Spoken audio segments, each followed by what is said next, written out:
The night Caleb Mercer received a text from a billionaire begging for help, he had exactly $43 in his checking account and a daughter who needed new shoes. He didn't know Vanessa Hale personally. Nobody in their small lakeside town did. But when the most powerful woman in the wine industry says someone's trying to kill her and she trusts no one else, you don't ignore it. What started as one desperate night turned into a conspiracy that would destroy everything he fought to protect, expose secrets he buried years ago, and force two broken people to choose between safety and something far more dangerous, each other. Stay with me until the end of this story. Hit that like button and drop a comment with your city so I can see how far this story travels. The envelope arrived on a Tuesday. Caleb didn't notice it at first. He'd been under the hood of a rusted delivery van for 3 hours, knuckles scraped raw, shirt soaked through with sweat and transmission fluid. The garage radio crackled through classic rock stations while July heat pressed down on the tin roof like a weight. Outside, the lake glittered under afternoon sun, tourists laughing on rented pontoon boats, kids jumping off the public dock. Different world, different life, different... He wiped his hands on a rag that hadn't been clean in weeks and squinted at the workbench where Tommy had left the mail. Most of it was junk, a parts catalog, a past due notice from the electric company he'd already paid. And then the envelope. Cream-colored, expensive paper, his name written in perfect script. Caleb frowned. Nobody sent him letters like that. He tore it open. Inside was a single card, embossed with a logo he recognized from billboards along the highway. Hale Estate Vineyards. Below that, handwritten in the same elegant script. I need to speak with you. Please come to the estate this evening at 8. This is urgent. Vicom H. No explanation. No context. Just an address he already knew because everyone in town knew where Vanessa Hale lived, up in the hills overlooking the lake, behind gates and security cameras and rumors about how much money one person could possibly need. The hell is this? Tommy appeared at his shoulder, grease-stained and curious. Tommy appeared at his... Caleb shoved the card back in the envelope. Nothing. That's the Hale letterhead, man. You know her? No. Then why is she writing you? She's not. Tommy grinned. Right. So you're just going to ignore a billionaire asking you to visit her mansion? Caleb walked back to the van. Pretty much. But he couldn't. All afternoon, the card sat in his back pocket like a stone. He finished the van job, signed off on 2 oil changes, argued with a customer about brake pads that needed replacing whether the guy wanted to hear it or not. By 6 o'clock, the garage was empty except for the lingering smell of motor oil and the ceiling fan rattling loose screws. He locked up, drove home, found his daughter sitting on the porch steps with her math homework spread across her knees. Hey, Bug. Babe. Emma looked up, 7 years old, with her mother's dark hair and his stubborn chin. You're late. I know. Mrs. Brennan said if you're late again, she's charging extra. Caleb climbed the steps and dropped onto the worn wood beside her. Mrs. Brennan can send me a bill. Emma studied him with the kind of seriousness that shouldn't exist in a second grader. Are we in trouble? No. You look worried. He wasn't sure how to answer that. The truth was complicated. Money tight, custody lawyers circling, his late wife's parents making noise about taking Emma, because a single dad working 60-hour weeks couldn't possibly provide stability. The lie was easier. Just tired, he said. Emma leaned against his shoulder. Can we get pizza? We had pizza last week. That was forever ago. Yeah. Caleb pulled out his phone and checked his account balance. Still $43. Payday was Friday. Pizza was $12 if he skipped toppings. Yeah, he said. We can get pizza. Emma smiled, and for a moment the weight in his chest loosened. But then he thought about the card again, the strange request. The urgency in words written by someone who lived in a completely different universe. At 7:30, he made a decision he'd probably regret. Bug, grab your jacket. Why? We're going for a drive. The Hale estate sat at the end of a private road that wound up through dense forest and past signs warning no trespassing. Caleb's truck rattled over gravel, headlights cutting through darkness broken only by solar lamps lining the driveway. Emma sat in the passenger seat, half asleep, her head resting against the window. Where are we? She mumbled. Nowhere important. The driveway opened onto a circular courtyard. Beyond it, the main house rose against the night sky. Stone and glass and modern lines, lit from within like something out of a magazine. Caleb killed the engine. For a long moment he just sat there, hands on the wheel, wondering what the hell he was doing. The front door opened. A woman stepped out. Even from a distance, Caleb recognized her. Vanessa Hale, 30 years old.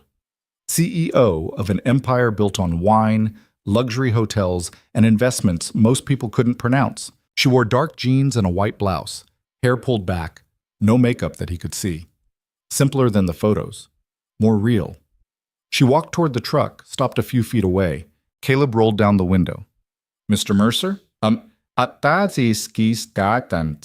Her voice was quieter than he expected, controlled but strained like someone holding on to composure by a thread. Yeah. Thank you for coming. She glanced at Emma, still asleep. I didn't realize you'd bring your daughter. Wasn't planning on staying long. Vanessa nodded. I understand, but I need your help. With what? She hesitated, looked back at the house, then at the dark tree line beyond the courtyard. Someone's been watching this property, following me. My head of security thinks I'm paranoid, but I'm not. I've seen the same car 3 nights in a row. Tonight there was someone in the woods near the east fence line. Caleb studied her. No trembling hands, no tears. Just controlled fear wrapped in expensive clothes and perfect posture. Call the police, he said. I did. They drove through, didn't find anything. Said I should invest in better cameras. So invest. I have cameras. Whoever this is knows how to avoid them. Then hire better security. Vanessa's jaw tightened. I'm trying, but I don't know who I can trust anymore. Someone inside my company is leaking information. Investors are pulling out based on rumors that shouldn't exist. My board wants me gone, and now someone's physically threatening me. She stepped closer. You don't know me, Mr. Mercer, but I know you. You were in the Army, deployed twice, honorable discharge. You've been running that garage for 3 years, raising your daughter alone, staying off everyone's radar. Caleb's pulse kicked. How do you know that? Because I asked someone to look into people I could trust. Your name came up. I don't know you. Exactly, which means you're not part of this mess. Her voice cracked slightly. I need someone outside my world, someone who won't sell me out the moment things get complicated. Lady, I fix trucks. You also saved 2 people from a car fire last year, pulled them out before anyone else reacted. That stopped him. The fire had been a stupid accident, some tourist's engine catching near the marina. Caleb had been there. He'd done what needed doing. End of story. That was different, he said. Was it? Vanessa crossed her arms. Look, I'm not asking you to solve a conspiracy. I just need someone to stay here tonight. Watch the property. Make sure no one tries anything while I figure out my next move. I'll pay you $5,000. Caleb blinked. For 1 night? For peace of mind. Emma stirred in the passenger seat.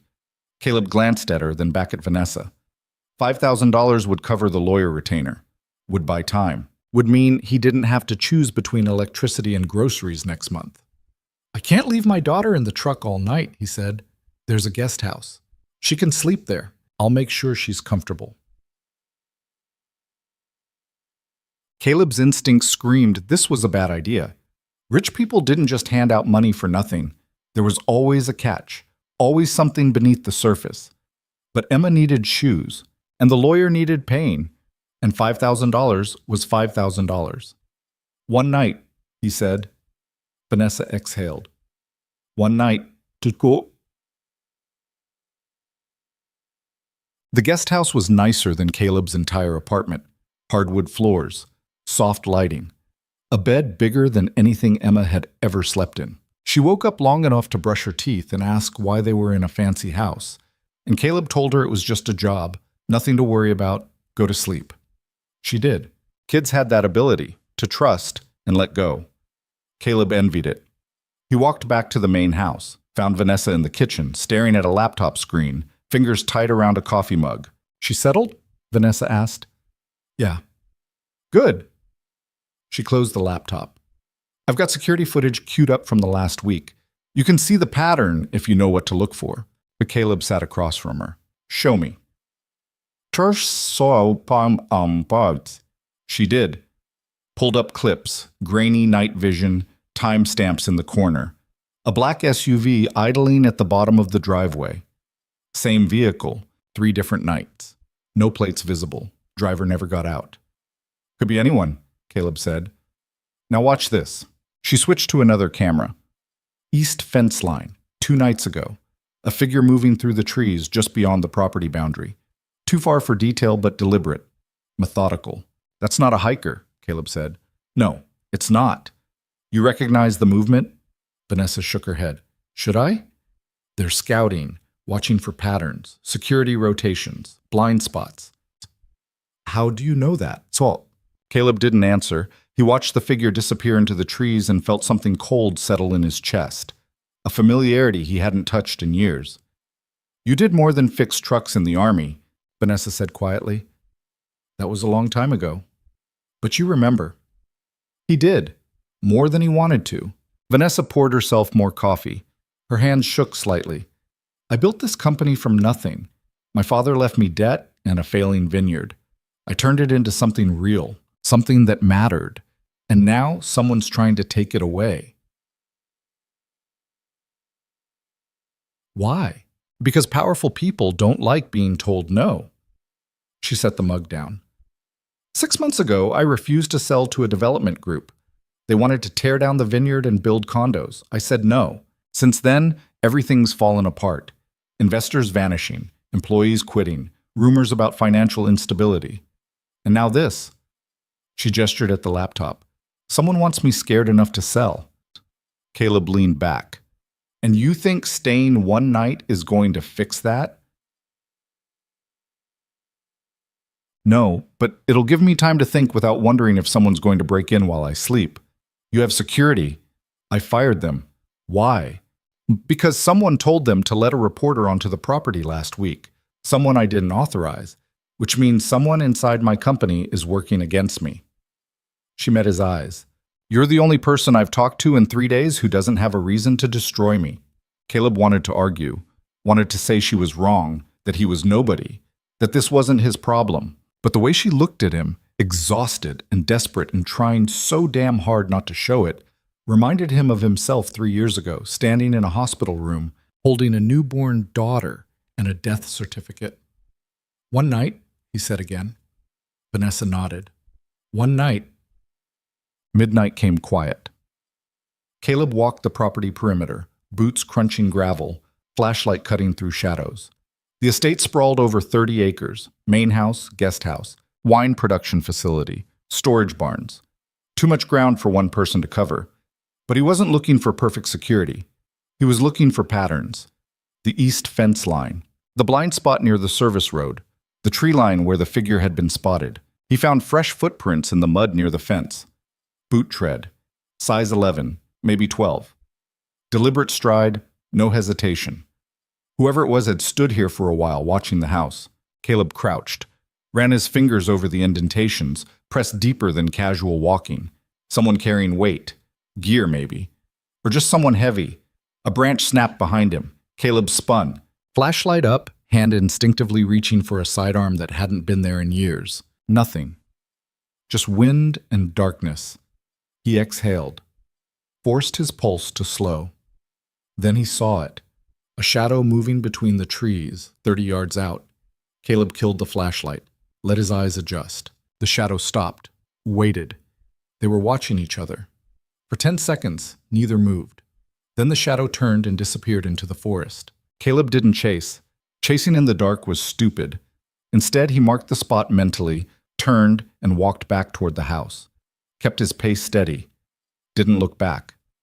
Inside, Vanessa was still awake, sitting in the living room with her laptop and a glass of wine she hadn't touched. Well? She asked. You were right. Someone's out there. Her face went pale. Did you see them? Briefly. Should we call the police? And tell them what? Someone stood in the woods? Caleb shook his head. They'll file a report and leave.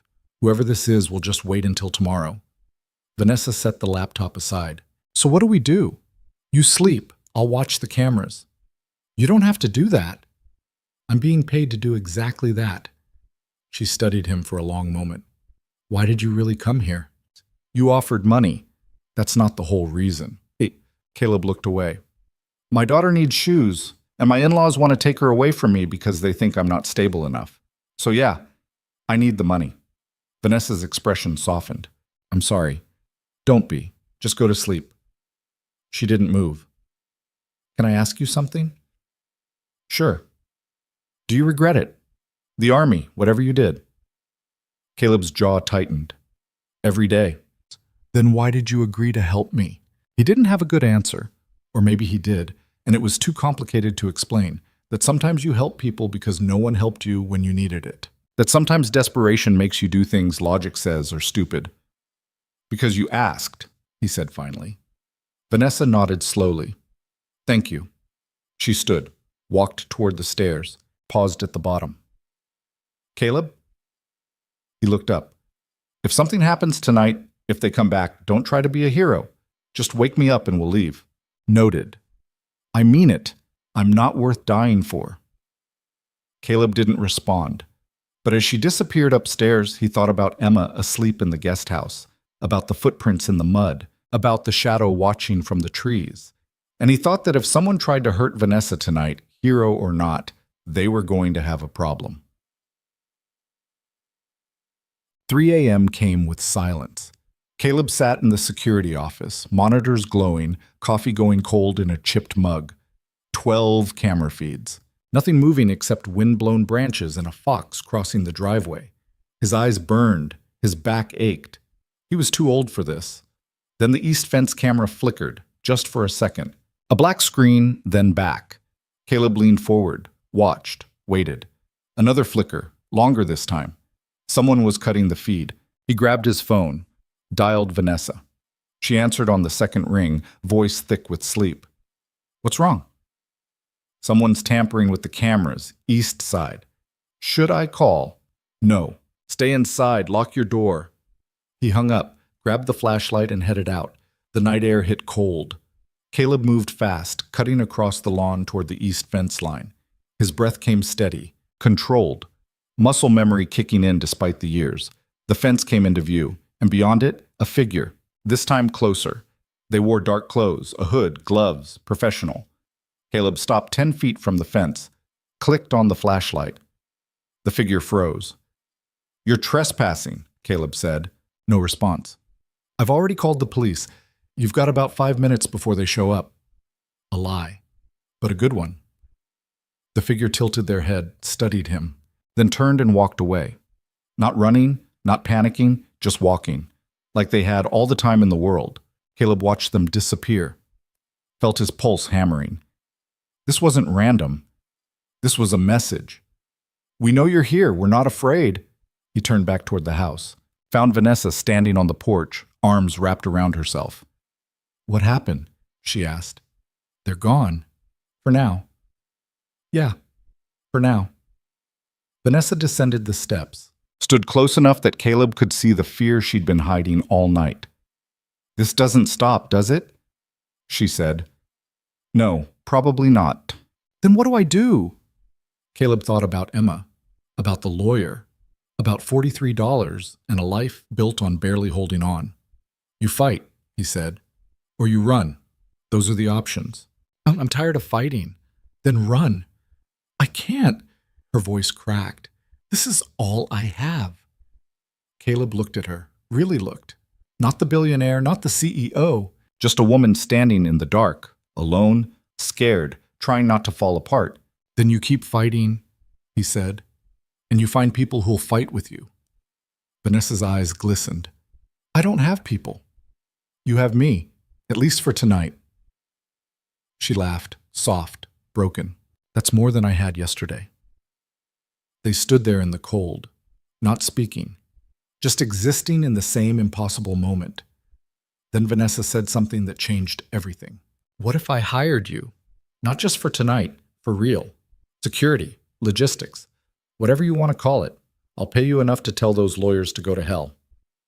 Caleb shook his head. I'm not qualified. You were qualified enough 3 hours ago. That was different. How? Because I could walk away tomorrow. So walk away after a month, after 2. I don't care. I just need someone I can trust while I figure out who's trying to destroy me. Caleb wanted to say no. Wanted to explain that getting involved in her world was dangerous, that he had Emma to think about, that this was exactly the kind of mess he'd spent 3 years avoiding. But the truth was simpler and harder to admit. He needed the money. And maybe, buried under years of just surviving, he needed to feel useful again. 1 month, he said, then we reevaluate. Vanessa exhaled. 1 month. They shook hands, formal, ridiculous given the circumstances. But it was done. Caleb didn't know it yet, but that handshake would unravel everything. His quiet life, his carefully built walls, the safety he'd fought so hard to create for Emma. And by the time he realized the truth, it would be too late to walk away. Morning came gray and cold. Caleb woke on the couch in Vanessa's living room, neck stiff, boots still on. Sunlight filtered through floor-to-ceiling windows overlooking the vineyard. Rows of grapevines stretched toward the lake, mist rising off the water. Beautiful, quiet, wrong. He sat up, checked his phone. 2 missed calls from Tommy. A text from Mrs. Brennan asking when he'd be picking up Emma. Right, Emma. He found her in the guest house kitchen eating cereal at a marble counter while Vanessa made coffee. Morning, bug? Emma grinned. This place has 3 kinds of cereal. Noted. Vanessa handed him a mug. She's been telling me about school. Sorry. Don't be. I like hearing about 2nd grade. Emma swung her legs. Are we staying here? No. But Miss Vanessa said we could visit. Caleb shot Vanessa a look. She shrugged, unapologetic. We'll see, he said. They drove home an hour later. Emma fell asleep in the truck, lulled by the engine and the winding road back to town. Caleb's phone buzzed. A text from Vanessa. Thank you for last night. I meant what I said. Let me know about the job.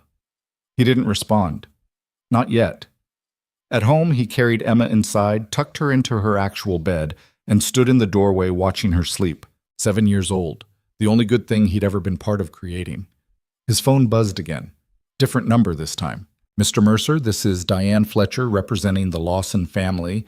We need to discuss your daughter's living situation. Please call at your earliest convenience. Caleb deleted the message. He'd dealt with Diane before. His late wife's mother's lawyer, polite and ruthless in equal measure. They wanted Emma. Wanted to prove Caleb couldn't provide stability. Maybe they were right. Or maybe he just needed to stop running from fights he could actually win. He pulled out Vanessa's card. Stared at it. 1 month. Enough money to hire a real lawyer. Enough time to prove he wasn't falling apart. He typed a response. I'll take the job. We start Monday. Vanessa's reply came instantly. Thank you. You won't regret this.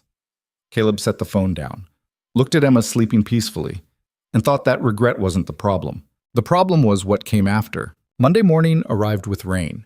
Caleb dropped Emma at school, watched her run through the downpour toward the entrance, backpack bouncing. She turned at the door, waved. He waved back. Then she was gone, swallowed by hallways and classrooms and a world that felt safer than anything he could provide. He sat in the truck for a moment, engine idling, wipers beating against the windshield. His phone buzzed. Vanessa, security badge ready at the gate. See you at 9. Caleb put the truck in gear and drove toward the hills. The estate looked different in daylight rain, less glamorous, more functional. Workers moved between buildings, heads down against the weather. Delivery trucks lined the service road. A forklift beeped somewhere near the production facility. Caleb pulled up to the gate. A guard stepped out of the booth. Older guy with a weathered face and a clipboard. Name? Caleb Mercer. The guard checked his list. Frowned. You the new security hire? Something like that. Huh. The guard handed him a badge. Ms. Hale's expecting you. Main house, 2nd floor. Don't park in the visitor spots. Where do I park? Employee lot. Around back. Caleb took the badge. Thanks. The guard waved him through without another word. The employee lot was gravel and puddles. Caleb parked between a beat-up Honda and a newer SUV, killed the engine, and stared at the badge in his hand. His photo looked tired. The title read Security Consultant. He'd been called worse. Inside, the main house smelled like coffee and wet wood. A woman in her 50s met him in the foyer, sharply dressed, tablet in hand, expression somewhere between annoyed and skeptical. "Mr. Mercer?" "Yeah, but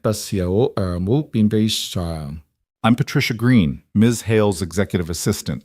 Follow me." She didn't wait for a response, just turned and walked toward a staircase at the back of the house. Caleb followed, boots squeaking on polished floors. "Ms. Hale is in a conference call," Patricia said without looking back. "She'll be another 10 minutes. You'll wait in the security office." "Where's that?" "Second floor, east wing." Why They climbed the stairs, turned down a hallway lined with photographs, vineyards at sunset, award ceremonies, Vanessa shaking hands with people Caleb didn't recognize. At the end of the hall, Patricia opened a door and gestured inside. "Wait here." The security office was smaller than Caleb expected. 2 desks, 6 monitors, filing cabinets along one wall, a coffee maker gurgling in the corner, no windows. Patricia left without another word. Caleb sat, looked at the monitors.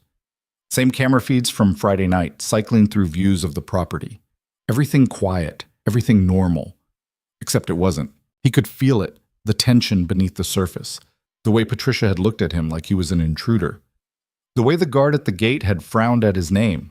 Nobody wanted him here. The door opened.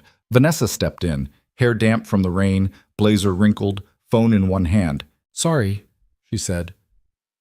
That call took longer than expected. "It's fine."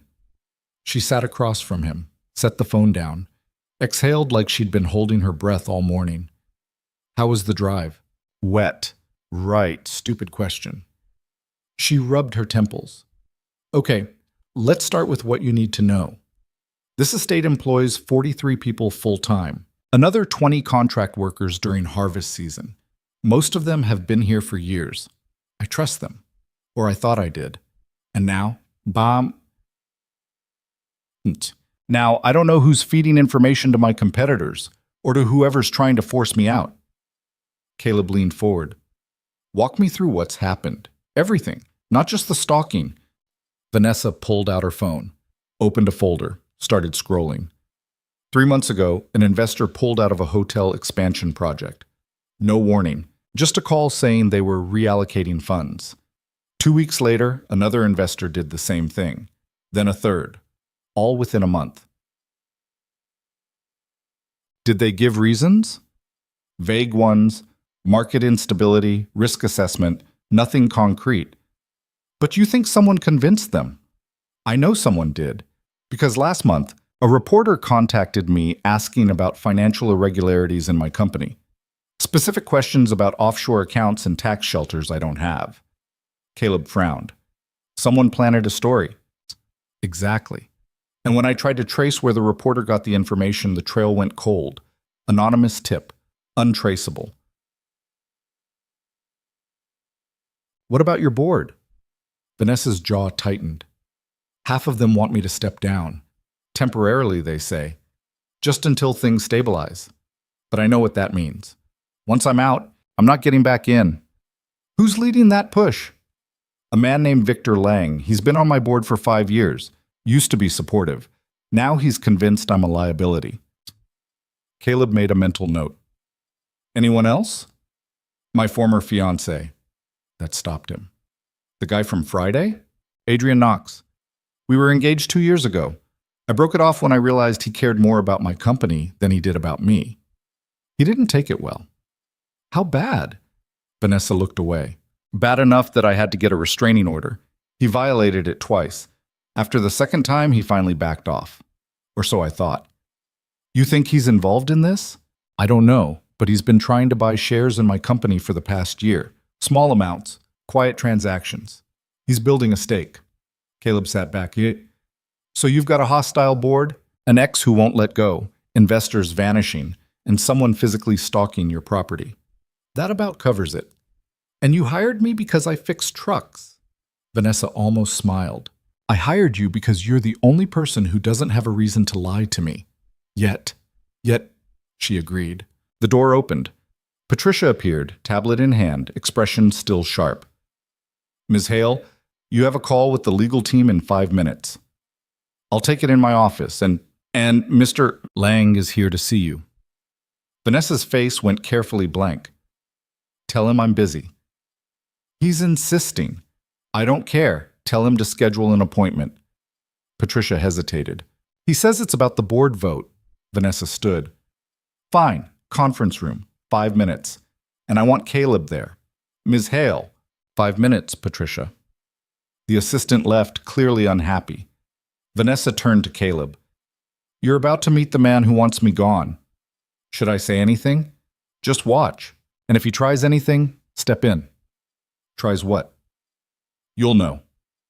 They walked down the hall to a glass-walled conference room overlooking the vineyard. Rain streaked the windows. Inside, a man in his 60s stood with his back to the door, hands clasped behind him, expensive suit perfectly tailored. He turned when they entered.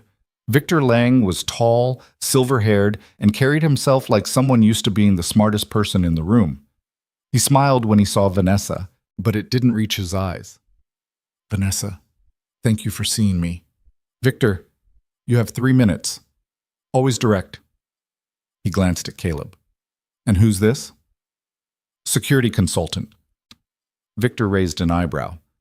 You're hiring security now? Things must be worse than I thought. What do you want, Victor? The older man sighed, sat down at the table, gestured for Vanessa to join him. She didn't. I want to help you, Victor said. By forcing me to step down? By protecting the company. Vanessa, you're young, talented. But you're in over your head. The investors are gone. The press is circling. If you stay in charge, this company will collapse. Or maybe someone's making it collapse. Victor's expression didn't change. You think I'm sabotaging you? I think someone is. And instead of accepting help, you're hiring bodyguards and pointing fingers. He shook his head. This is exactly why the board has lost confidence. Vanessa's hands curled into fists. The board lost confidence because you've been whispering in their ears for months. I've been telling them the truth. You're not your father, Vanessa. You don't have his instincts. My father ran this company into the ground, and you're doing the same thing, just faster, Tom.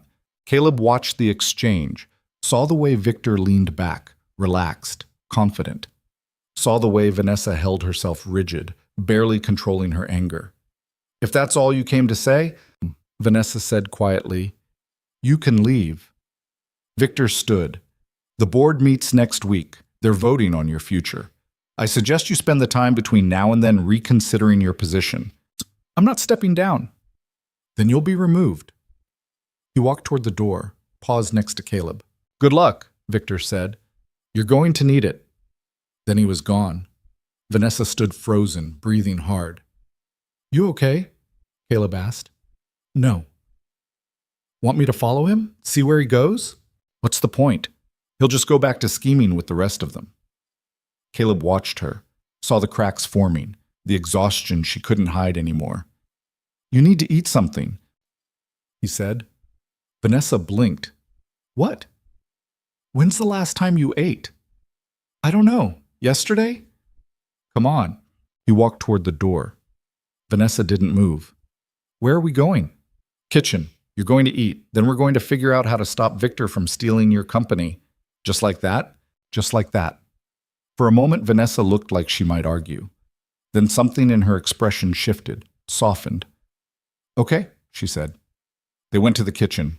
It was massive. Industrial appliances, marble counters, a staff of 3 preparing lunch. Caleb ignored them. Found bread, cold cuts, cheese. Made 2 sandwiches while Vanessa sat at a counter stool watching him like he'd lost his mind. You're making me a sandwich. Yeah, I have a chef. Your chef's busy. He slid a plate toward her. Eat. Vanessa picked up the sandwich, took a bite. Her eyes closed. When did you learn to make these? Military. You get good at eating fast. She took another bite, chewed slowly. Caleb made himself one and sat across from her. They ate in silence, Rain drummed against the windows. Somewhere in the house, a phone rang. "Thank you," Vanessa said eventually. "For what?" "Not treating me like I'm fragile." Caleb shrugged. "You're not fragile. You're just tired. Victor thinks I'm weak. Victor thinks everyone's weak except him. That's how people like him operate." Vanessa set down the sandwich. "You've dealt with people like him before." "Yeah? In the army?" "And after." She studied him. "What did you do after the army?" Caleb wiped his hands on a napkin. "Tried to be normal. Didn't work." "Why not?" "Because normal doesn't stick when you've seen what the world actually looks like." Vanessa didn't push, just nodded like she understood. They finished eating. Caleb cleaned up. Vanessa's phone buzzed. She glanced at it, frowned. "What?" Caleb asked. "Email from my head of production. Someone's been in the wine cellar." "When?" "Last night." "Show me." They walked across the property to the production facility. A large building, temperature-controlled, rows of oak barrels stacked floor to ceiling. The smell hit immediately, earthy, sweet, fermenting grapes. A man in his 40s met them at the entrance, stocky, balding, nervous. "Miss Hale, I didn't want to bother you, but show me Marcus."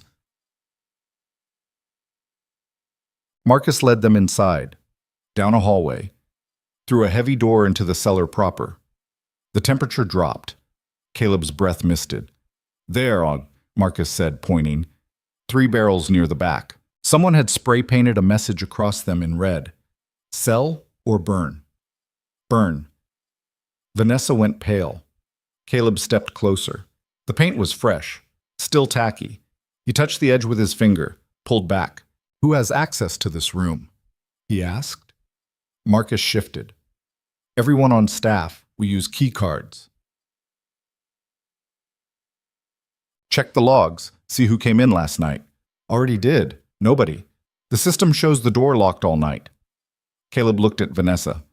"Someone has a duplicate card, or they know how to bypass the system." "That's not possible," Marcus said. "We upgraded the security 6 months ago." "Clearly it's possible." Caleb pulled out his phone, took photos of the barrels, the message, the door lock. Vanessa wrapped her arms around herself. "They were inside my property. Again." "Oh, Chikum. We need to call the police," Marcus said. "No," Caleb said. Both of them looked at him. "Why not?" Vanessa asked. "Because whoever did this wants you scared. If you call the police, file a report, it becomes public. The press picks it up. Your investors hear about it. You look unstable." "So we just ignore it?" "No, we figure out who did it, quietly." Caleb turned to Marcus. "Get me a list of everyone who's been in this building in the last week. Everyone. Employees, contractors, delivery drivers. I don't care if they were here for 5 minutes. That's a lot of names." "Then you better get started." Marcus left, muttering. Vanessa stared at the barrels. "They're destroying everything I built." "Not yet, they're not." "It feels that way." Caleb walked the perimeter of the room, looked at the ceiling, the vents, the corners where cameras should be but weren't. "You don't have cameras down here?" he said. "We do. In the hallways. But not in the cellar itself. The humidity damages equipment, and there's nothing valuable enough to steal." "There is now." Vanessa turned. "What do you mean?" "Whoever did this knew you'd see the message, knew it would get to you. They're sending a signal, which means they're watching to see how you react." "So what do I do?" Caleb looked at the spray-painted words, "Sell or burn." "You don't react," he said. "You keep working, business as usual, and you let me find out who's doing this." "How?" "By making them think you're giving up." Vanessa shook her head. "I'm not giving up." "I know, but they don't need to know that."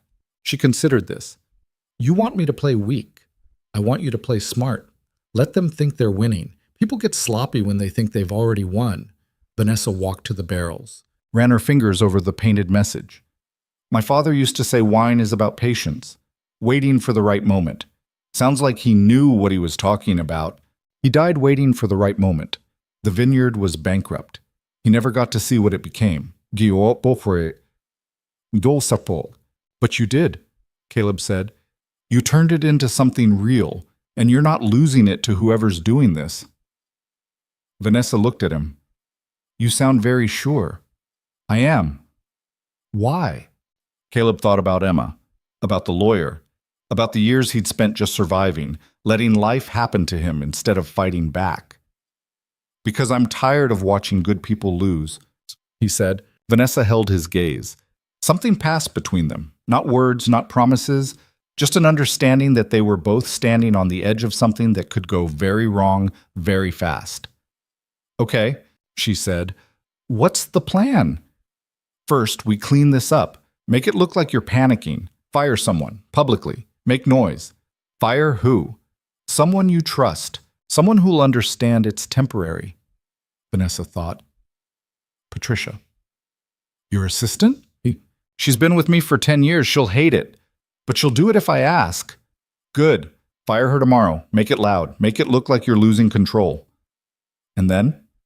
Then we wait. Whoever's behind this will make their next move, and when they do, we'll be ready. Vanessa nodded slowly. This is insane. Probably. And if it doesn't work?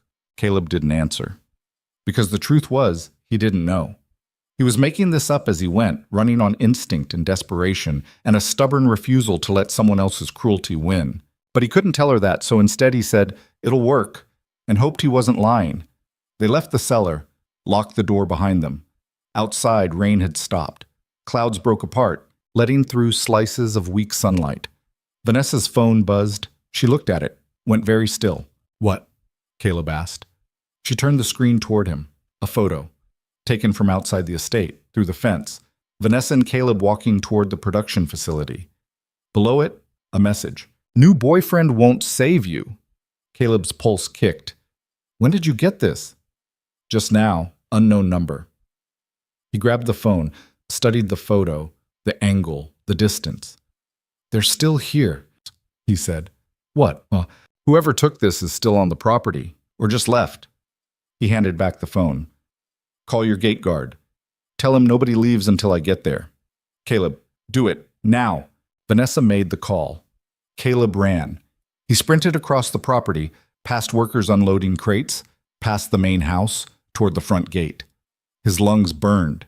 His boots slipped on wet gravel. He reached the gate, found the guard standing outside the booth, arms crossed, confused. Nobody leaves, Caleb said between breaths. Ms. Hale called, but there's nobody here. Check the logs. Who left in the last 10 minutes? The guard went inside, pulled up the computer, scrolled. Delivery truck, left 8 minutes ago. What company? Wilson Wholesale. They bring our restaurant supplies twice a week. Get them on the phone. Why? Just do it. The guard called, waited, shook his head. No answer. Caleb swore, pulled out his phone, called Vanessa. Is Wilson Wholesale one of your regular suppliers? Yes. Why? Do they deliver on Mondays? A pause. No. Wednesdays and Fridays. Caleb's stomach dropped. Someone just left your property in one of their trucks.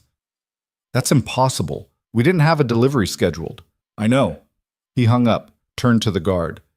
Which way did the truck go? South, toward town. Caleb ran to his own truck, keyed the ignition, floored it. The road twisted down through the hills. Trees blurred past. Caleb took corners too fast, tires skidding. His phone rang. He ignored it. 2 miles down, he spotted the truck. White panel van. Wilson Wholesale logo on the side. Caleb accelerated, pulled alongside. The driver glanced over. Young guy, early 20s. Eyes went wide when he saw Caleb. The van swerved. Caleb matched it. They raced side by side down the narrow road, inches apart. Pull over, Caleb shouted. The driver didn't, just hit the gas. Bad decision. The road curved ahead, sharp turn, guardrail on one side, drop off on the other. Caleb hit the brakes, fell back. The van didn't. It went into the turn too fast.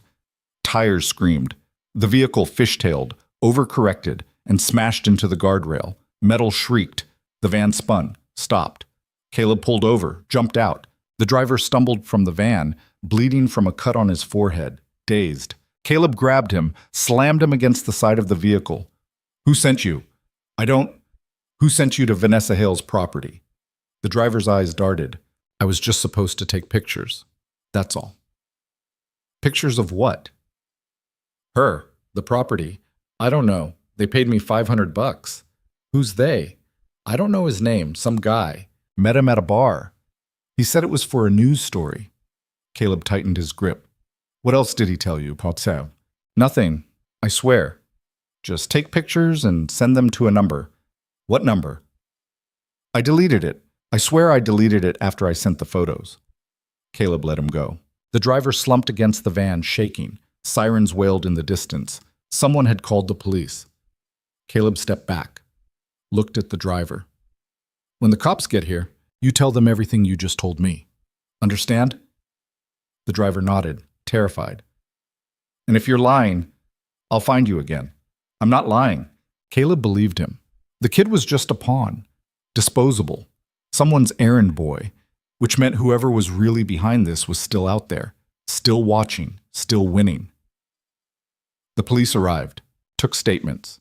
Caleb gave them the basics, left out the part about chasing the van down like a maniac. Vanessa showed up 20 minutes later, pale and shaken. Are you okay? She asked. Fine. The guard said you went after him. Yeah. That was stupid. Probably. Yeah. She looked at the wrecked van, the driver being loaded into an ambulance, the police taking photos. This is getting worse, she said. I know. Maybe I should just sell, walk away, start over somewhere else. Caleb turned to face her. Is that what you want? I don't know what I want anymore. Yes, you do. You're just scared. Her eyes flashed. Of course I'm scared. Someone's destroying my life, and I don't even know who. Then we find out, and we stop them. How? By chasing delivery trucks? If that's what it takes. Vanessa laughed, bitter, exhausted. You really believe we can win this? Caleb thought about that. About all the fights he'd walked away from, all the battles he'd lost because he was too tired or too broken to keep fighting. Yeah, he said. I do. Vanessa studied him. Why? Because you're not your father, and you're not giving up without a fight. She looked away, blinked hard. Thank you, she said quietly. For what? For not letting me quit. Caleb didn't respond, just stood there next to her while police lights flashed, and the sun broke through clouds, and somewhere in the distance, whoever was trying to destroy her made their next move. And he realized, standing there in the fading light, that this wasn't just about money anymore. It wasn't about custody battles or lawyers or proving he could provide for Emma. It was about something simpler and more dangerous. It was about not letting the bad guys win, even if it cost him everything. The next morning, Vanessa fired Patricia in front of half the staff. She did it in the main office, loud enough for people in the hallway to hear. Patricia stood there, face carefully blank, while Vanessa accused her of leaking information to competitors and mishandling confidential documents. It was brutal. It was public. It was exactly what they'd planned. Caleb watched from the doorway, saw Patricia's hands shake, saw Vanessa's jaw clench as she forced out words neither of them believed. Clear out your desk, Vanessa said. I want you gone by noon. Patricia nodded, picked up her tablet, walked out without looking at anyone. The office went silent. Vanessa turned to the remaining staff. Anyone else want to betray my trust? Now's the time to speak up. Nobody moved. Good. Get back to work. They scattered. Vanessa walked past Caleb toward her office, shoulders rigid, breathing controlled. He followed, closed the door behind them. Vanessa collapsed into her chair, put her face in her hands. I just destroyed a woman who's been loyal to me for a decade. She knows it's temporary. That doesn't make it hurt less. Caleb sat across from her. You did what needed doing. Did I? Or did I just make everything worse? We'll find out soon enough. Vanessa looked up. Her eyes were red. What if nobody takes the bait? What if they see through it? Then we try something else. You make it sound simple. It's not. But sitting here feeling sorry for yourself won't fix anything. Vanessa's expression hardened. Excuse me? You heard me. Patricia's going to be fine. She's got savings and skills, and she knows this is part of the plan. Stop treating her like you murdered her. I humiliated her. And she agreed to it, which means she's tougher than you're giving her credit for. Caleb stood. Now pull yourself together. We've got work to do. Vanessa stared at him. For a moment he thought she might throw something. Then she laughed, sharp and incredulous. You're terrible at sympathy. Never claimed to be good at it. Most people would at least pretend to care. I do care. That's why I'm not letting you spiral. Vanessa shook her head, wiped her eyes. Fine. What's next? Next, we see if anyone reaches out to Patricia. If they think she's angry and vulnerable, they might try to recruit her, use her against you. Maki. And if they do, then we follow the thread back to whoever's pulling the strings. Vanessa's phone buzzed. She glanced at it. Her expression changed. What? Caleb asked. She turned the screen toward him. An email. Sender unknown. Looks like your house of cards is falling faster than expected. Smart move firing the assistant, but it won't save you. The board votes in 4 days. Enjoy your last week as CEO. Caleb read it twice. They're getting cocky. They're telling the truth. If the board votes me out, I lose everything. Not if we prove they're being manipulated. With what evidence? Photos from a kid who deleted his contact? Spray paint on barrels that anyone could have done? We'll get more. How? By waiting for them to make another move? What if the next move is the fire they threatened? Caleb's phone rang. He checked the screen. Emma's school. His stomach dropped. I have to take this. What? He stepped into the hallway. Answered.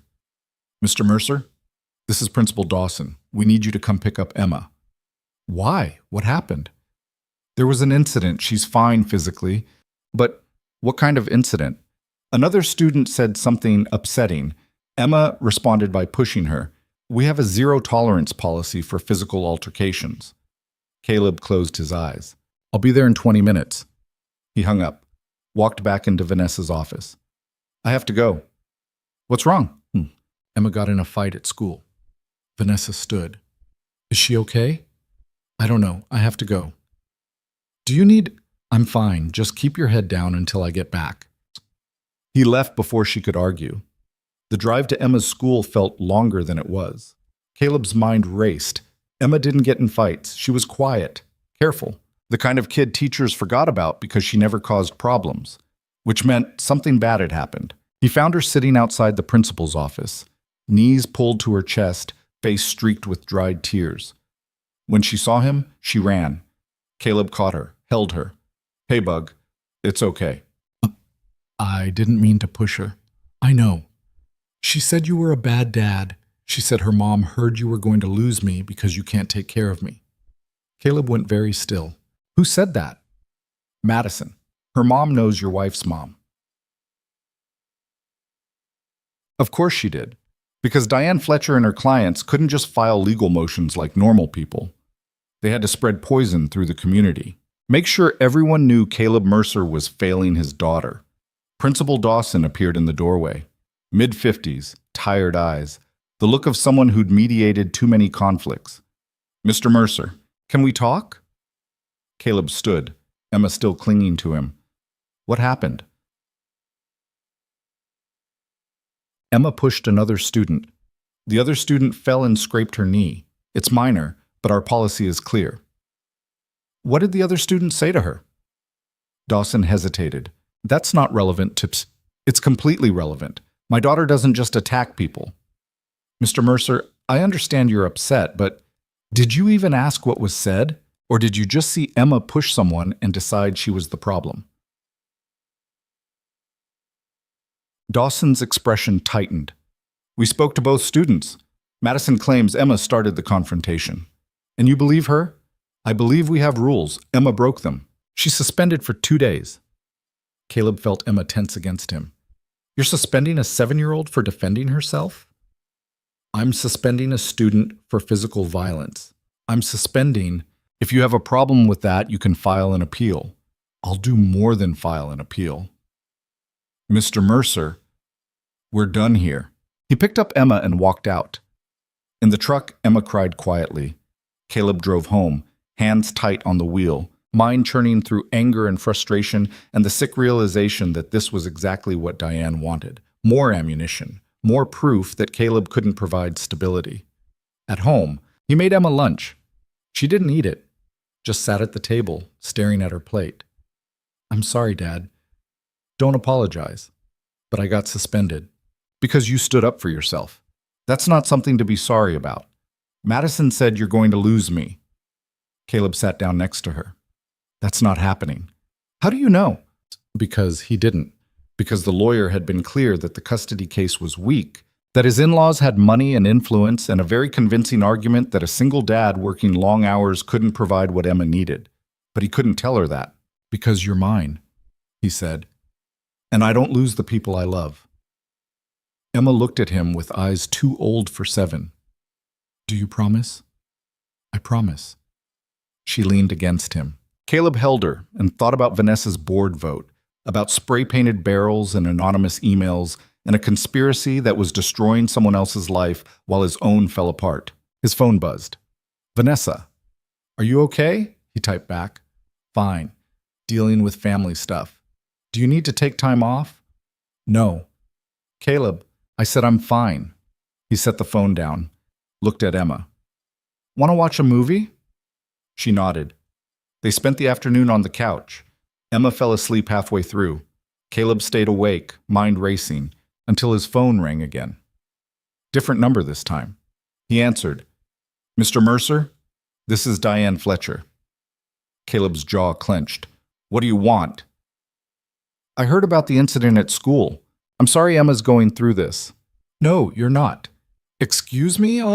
You're the reason it happened. You've been spreading rumors, poisoning people against me." "I've done no such thing. But I'm concerned. A suspension, on top of everything else, doesn't look good." "Everything else meaning what?" "Your new job. Working for Vanessa Hale, spending nights at her estate. Bringing Emma into unstable situations." Caleb went cold.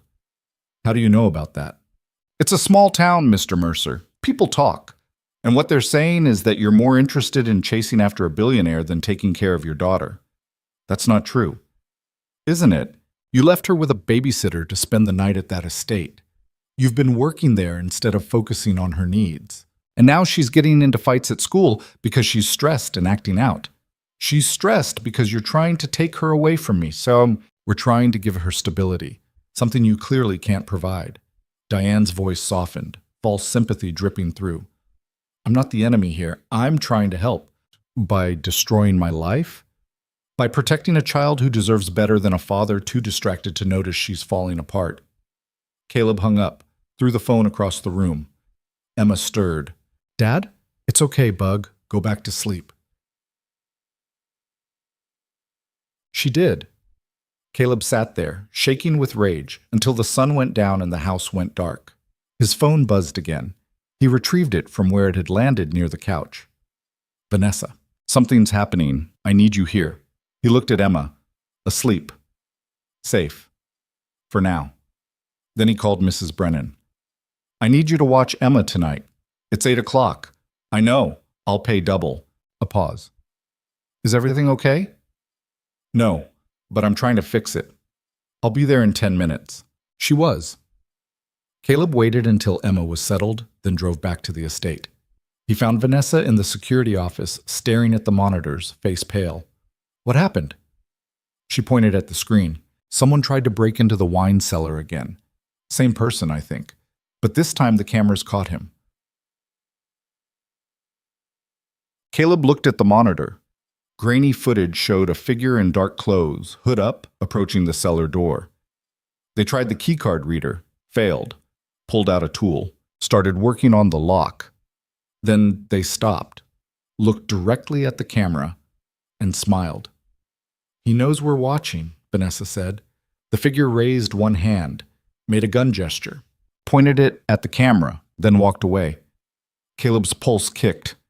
"When was this?" 20 minutes ago. "Where's security?" "I don't have security anymore. I fired the company after I found out someone was paying them to look the other way." "So you're here alone?" "I called you, didn't I?" Caleb swore, grabbed his phone. "We're calling the police." And telling them what? Someone stood outside a building and made a threatening gesture? They'll file a report and leave. Better than nothing. No, it's not. Because the moment the police leave, he'll come back. And next time he won't just stand there. Caleb looked at the monitor. The figure was gone, but the message was clear. I can get to you anytime I want. Pack a bag, Caleb said. What? You're not staying here tonight. Pack enough for a few days. Where am I going? Somewhere safe. Caleb? Now, Vanessa. She hesitated, then nodded, left the room. Caleb pulled out his phone, called Tommy. Hey man, I need a favor. It's 8:30 at night. I know, I need you to come to the Hale estate. Bring your truck. Why? Because I'm moving someone and I need backup. Moving who? Just get here. Please. Tommy sighed. You owe me. I know. 30 minutes later, Tommy arrived. Caleb met him at the gate, explained the basics without getting into details. Tommy listened, skeptical but willing. So you want me to help you smuggle a billionaire out of her own house? Pretty much. And this is legal? She's not being kidnapped. She's being protected. From who? Hey, that's what I'm trying to figure out. Tommy shook his head. You're insane. Probably. They loaded Vanessa's bags into Tommy's truck. She climbed into the passenger seat, looking uncomfortable and out of place in her jeans and sweater. Where are we going? She asked. My place, Caleb said. Your apartment? It's small, but nobody knows you'll be there. Caleb, I can't. Yes, you can, and you will, because whoever's doing this just escalated. They're not playing games anymore. Vanessa looked at Tommy. Is he always this stubborn? Tommy grinned. You have no idea. They drove in convoy, Tommy's truck in front, Caleb behind. The roads were empty, dark. Caleb kept checking his mirrors, watching for headlights that followed too close. Nothing. At the apartment, Caleb unlocked the door. Emma was asleep in her room. Mrs. Brennan sat on the couch, knitting. Everything okay? She asked. Fine. Thanks for staying. Mrs. Brennan left. Tommy helped carry Vanessa's bags inside, then made an excuse about needing to get home. Call me if you need anything, he said to Caleb. Will do. Tommy left. Caleb locked the door, turned to find Vanessa standing in the middle of his tiny living room, looking around at the worn furniture and peeling paint and everything that screamed, barely holding it together. It's not much, Caleb said. It's fine. You can have my room. I'll sleep on the couch. Caleb, not arguing about this. Vanessa smiled slightly. Stubborn. Yeah. She looked at Emma's closed door. Is she okay? No, but she will be. What happened at school? Caleb told her. About Madison, about Diane, about the custody case that hung over everything like a blade. Vanessa listened. When he finished, she said, They're using your connection to me against you. I know. Then maybe you should quit. Walk away before it gets worse. And let them win? Go. It's not about winning. It's about protecting Emma. I can do both. Can you? Vanessa stepped closer. Because from where I'm standing, you're fighting two battles at once, and you're going to lose both if you don't pick one. Caleb met her eyes. I'm not quitting. Why? Because you're stubborn? Because you hate losing? Because you need help. And I'm not the kind of person who walks away when someone needs help. Even if it costs you your daughter? That hit like a punch. Caleb looked away. I'll figure it out, he said. How? I don't know yet. Vanessa's expression softened. You can't save everyone, Caleb. I can try. She shook her head. You're going to burn yourself out. Wouldn't be the first time. They stood there in the cramped living room, exhaustion pressing down on both of them. Thank you, Vanessa said quietly. For tonight. For everything. Don't thank me yet. We haven't solved anything. No. But you didn't let me face it alone. Caleb didn't know what to say to that, so he just nodded. Vanessa went to his bedroom, closed the door. Caleb stood there for a moment, then grabbed a blanket and stretched out on the couch. Sleep didn't come easy. His mind churned through problems without solutions. Emma's suspension, the custody case, Vanessa's board vote, the figure outside the wine cellar, smiling at the camera. Around midnight, Emma's door opened. She patted out in her pajamas, rubbing her eyes. "Dad?" "Yeah, Bug. Why is Miss Vanessa here?" "She needed a safe place to stay." "Is someone trying to hurt her?" "I'm not going to let that happen." Emma climbed onto the couch next to him. "Are you going to lose me?" Caleb pulled her close. "No." Madison's mom said, "Madison's mom is wrong. But what if she's not?" Caleb didn't have an answer, so he just held his daughter and hoped that being there was enough. Emma fell asleep against his shoulder. Caleb stared at the ceiling and thought about all the ways this could go wrong. His phone buzzed. He checked it, careful not to wake Emma. Unknown number. A photo. Vanessa's estate. Flames rising from the wine cellar. Below it, last warning, sell or watch it all burn. Caleb's blood went cold. He eased Emma off his shoulder, laid her on the couch, covered her with the blanket. Then he grabbed his keys and ran. The estate was 20 minutes away. Caleb made it in 12. Fire trucks lined the driveway, lights flashing red and blue against the night sky. Smoke billowed from the production facility. Workers stood in clusters, watching. Caleb found Marcus near the cellar entrance, soot-streaked and coughing. "What happened?" "Someone set a fire inside. Triggered the sprinklers, but it spread fast. We got it mostly under control, but the damage..." Marcus shook his head. "It's bad." "How bad?" 6 barrels gone. Another 20 damaged. Could have been worse if the sprinklers hadn't kicked in. Caleb looked at the building.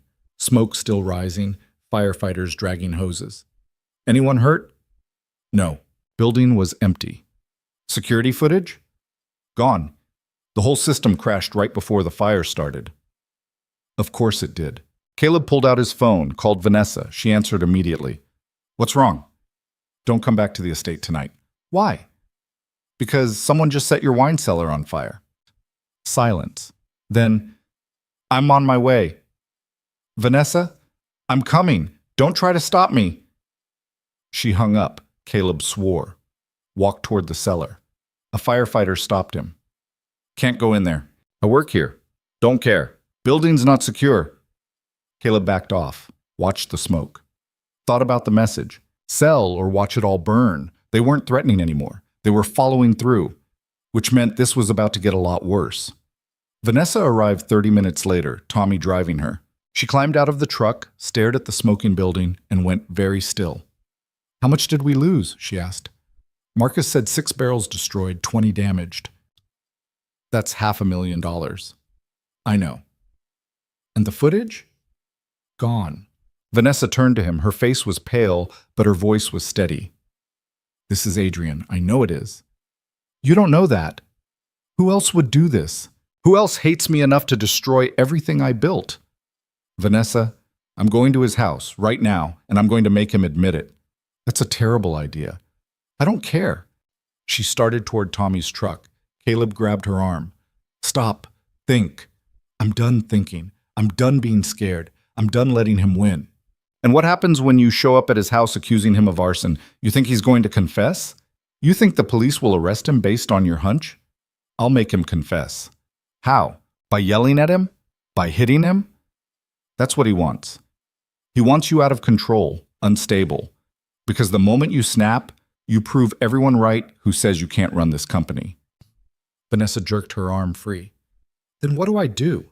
Just let him burn everything?" "No. We prove it was him, legally, with evidence. We don't have evidence. Then we get some." "How?" Caleb thought fast. "The kid with the delivery truck. He said someone hired him at a bar. We find out which bar. We track down who paid him. We follow the money. That'll take days. The board votes in 3 days. Then we work fast." Vanessa looked at the burning building, at the firefighters, at everything she'd built going up in smoke. "I can't lose this," she said quietly. "You won't. You can't promise that." "No, but I can promise I'll fight like hell to stop it." She met his eyes. "Why are you doing this?" "Because it's the right thing to do." That's not an answer. Caleb thought about Emma, about Diane's phone call, about all the times he'd let life happen to him instead of fighting back. Because I'm tired of watching good people get destroyed by people who don't deserve to win, he said. Vanessa held his gaze. Something shifted in her expression, gratitude maybe, or recognition. Okay, she said. We do it your way, but if this doesn't work, it will.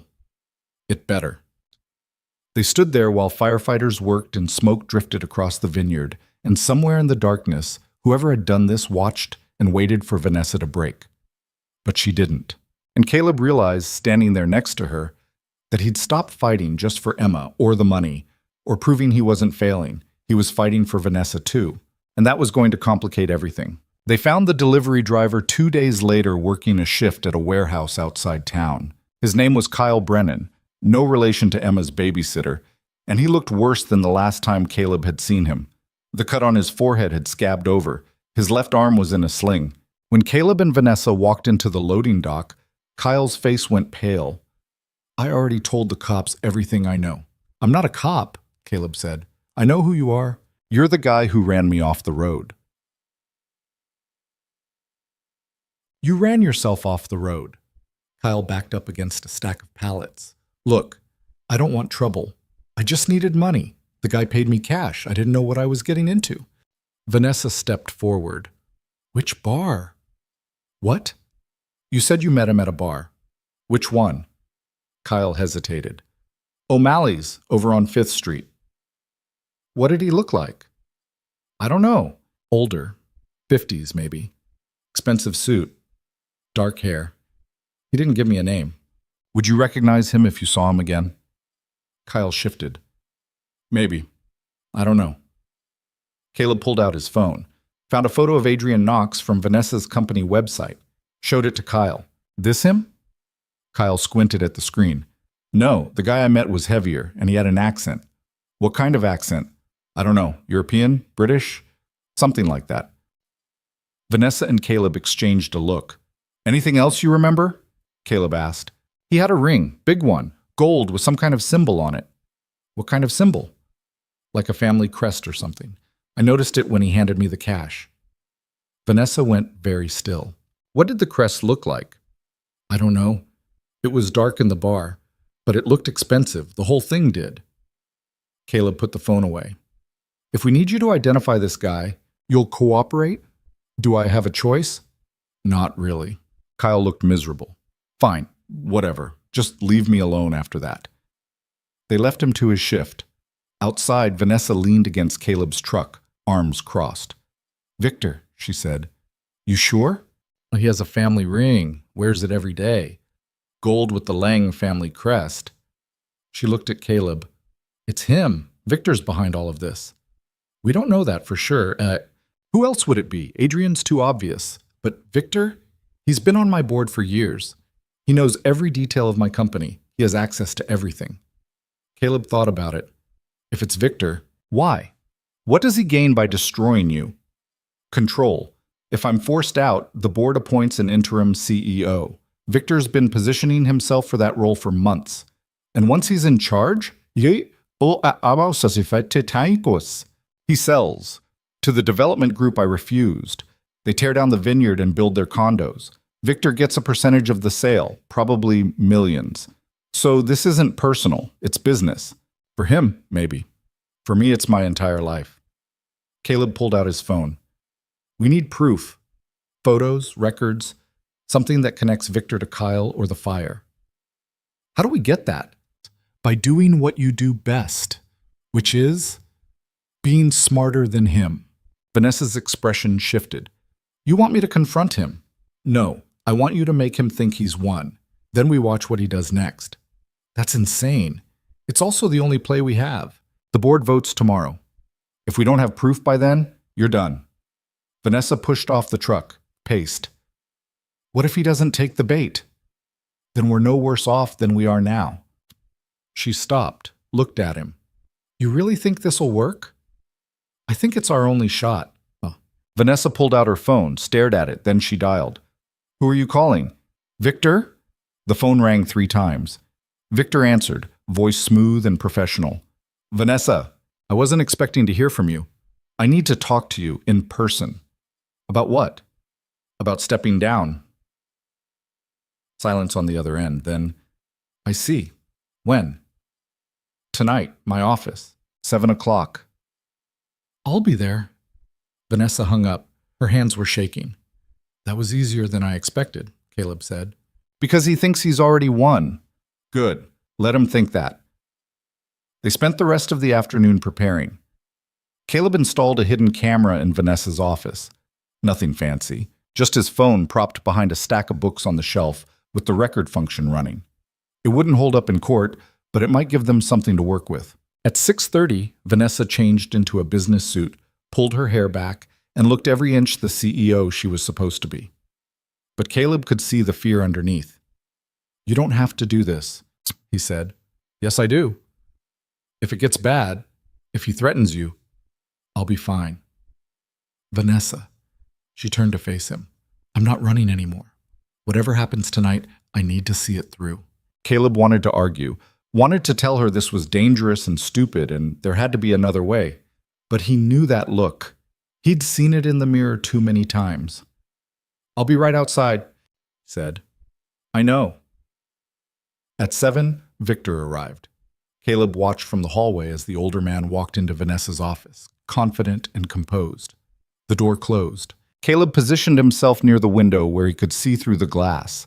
Vanessa sat behind her desk. Victor took the chair across from her, relaxed, like he owned the place.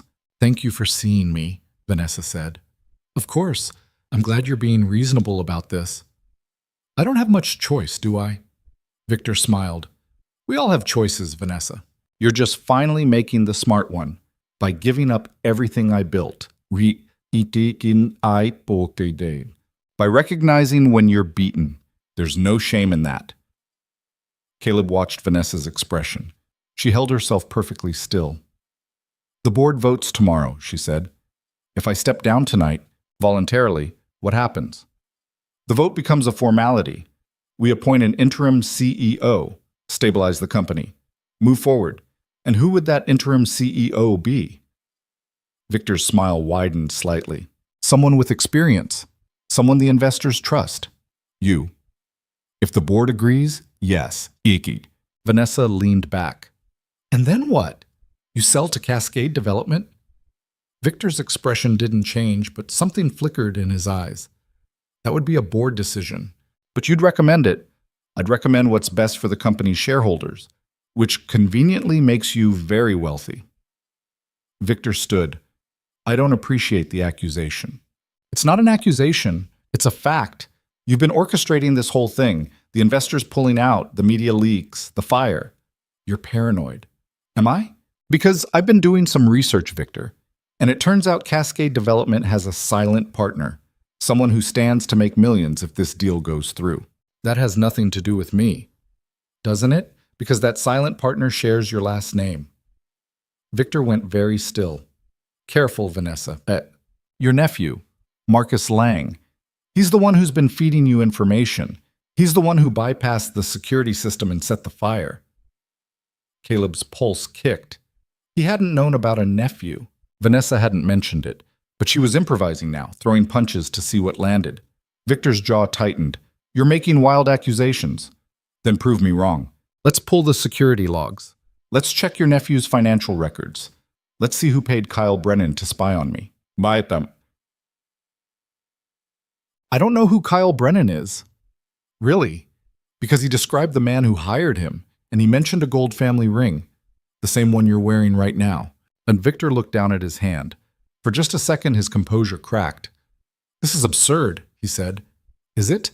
Because I think if we dig deep enough, we'll find a trail, money transfers, phone records, all of it leading back to you. Victor stepped toward the desk. You can't prove any of this. Maybe not. But I can make enough noise that the board has to investigate. And once they start looking, they'll find something. They always do. You're bluffing. Am I? They stared at each other. Caleb's hand moved to the door handle, ready to intervene if Victor did something stupid. Then Victor smiled, cold and calculated. You know what your problem is. Vanessa? You're too emotional. You take everything personally. Business isn't personal. It's just business. Destroying someone's life is personal. I didn't destroy anything. You did that yourself. I just helped it along. There it was. Not a full confession, but close enough. Vanessa stood. Get out of my office. Gladly. But tomorrow when the board votes you out, remember this conversation. Remember that you could have walked away with dignity. Instead, you're going to be dragged out fighting, and that's going to be so much worse. He walked to the door, paused. Oh, and Vanessa? Your security consultant? Victor glanced toward where Caleb stood in the hallway. He's going to lose custody of his daughter. I made sure of that. Figured it would distract him enough to keep him from being useful. Looks like I was right. Caleb's blood went cold. Victor smiled, left. Caleb stood frozen, processing what he'd just heard. Vanessa appeared in the doorway. Did you get that? Yeah. Is it enough? Oh. Caleb pulled out his phone, stopped the recording, played it back. The audio was muffled but audible. Victor's voice. His words. Maybe, Caleb said. But he's right about one thing. What? I'm about to lose Emma. Vanessa's expression shifted. What are you talking about? Caleb showed her his phone. A new email from Diane Fletcher, timestamped from 20 minutes ago. Mr. Mercer, we've filed an emergency motion for temporary custody. The hearing is tomorrow morning at 9 a.m. Given recent events, your association with Miss Hale, your daughter's suspension, and your inability to provide stable care, we believe the court will rule in our favor.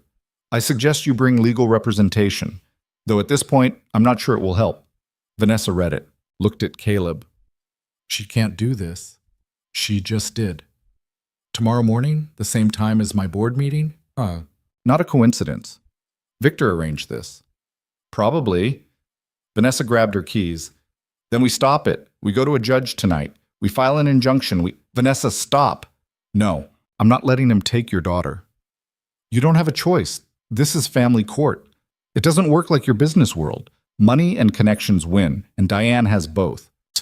Then we get you a better lawyer. With what money? I've spent everything on the retainer I already paid. I'll pay for it. No. Caleb, I said no. His voice came out harder than he intended. This is my problem, not yours. It became my problem the moment Victor decided to use you to get to me. Caleb looked away. I should have seen this coming. How? You didn't even know Victor existed a week ago. I should have walked away. The moment this got complicated, I should have quit. But you didn't. No. And now Emma's paying for it. But saying, Vanessa stepped closer. Listen to me. We're not giving up, either of us. We go to that hearing tomorrow. We fight. And if the judge rules against you, we appeal. We keep fighting until we win.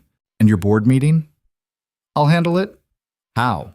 You can't be in two places at once. Then I'll send Patricia. She's still on payroll. Technically still my assistant. She can record the meeting, present our evidence.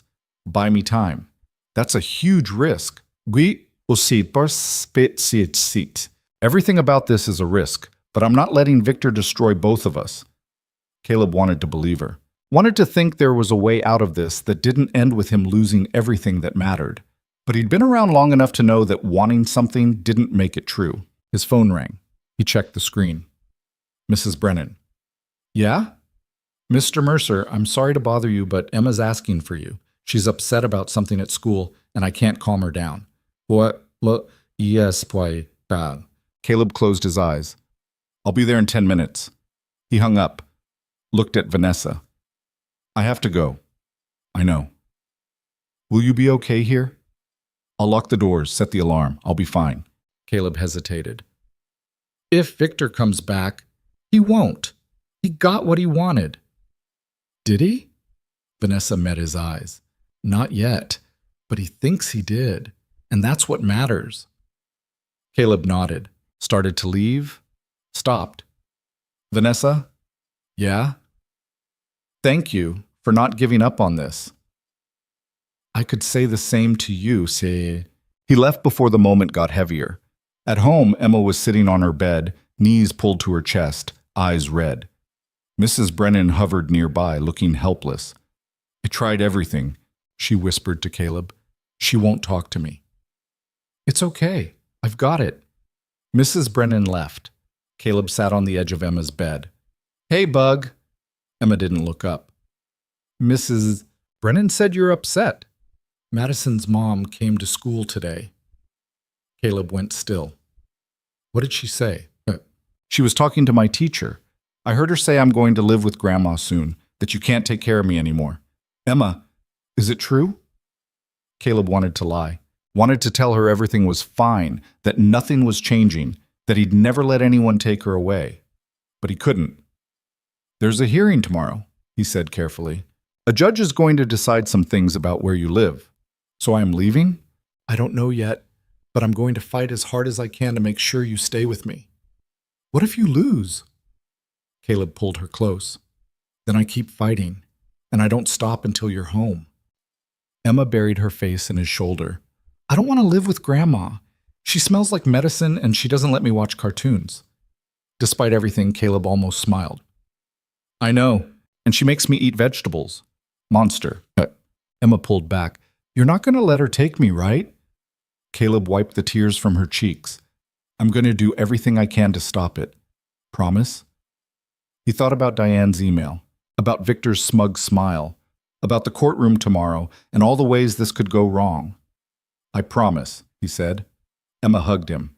Caleb held her and thought about how many promises he'd made that he couldn't keep, how many times he'd failed people who trusted him. But not this time. Not Emma. His phone buzzed. Text from Vanessa. Patricia just called. She found something in the old employment records. Victor's nephew worked here last year. Production facility. He was fired for theft. I never knew. Caleb typed back. Does Marcus know? I don't think so. The records were buried. Someone tried to delete them. But you have them now? Screenshots. And I found the termination paperwork. It has Victor's signature on it. He knew his nephew was a problem, and he buried it. Caleb's mind raced. That connects Victor to the nephew.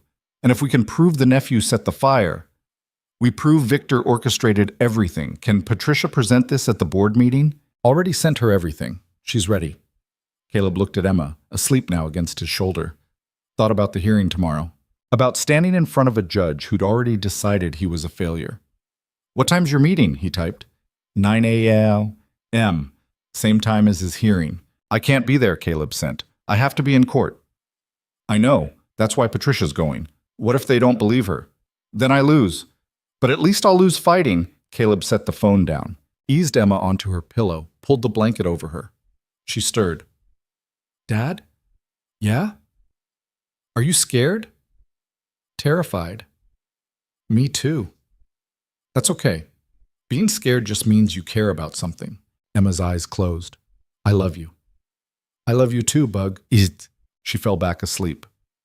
Caleb sat there watching her breathe, thinking about tomorrow and everything that could go wrong.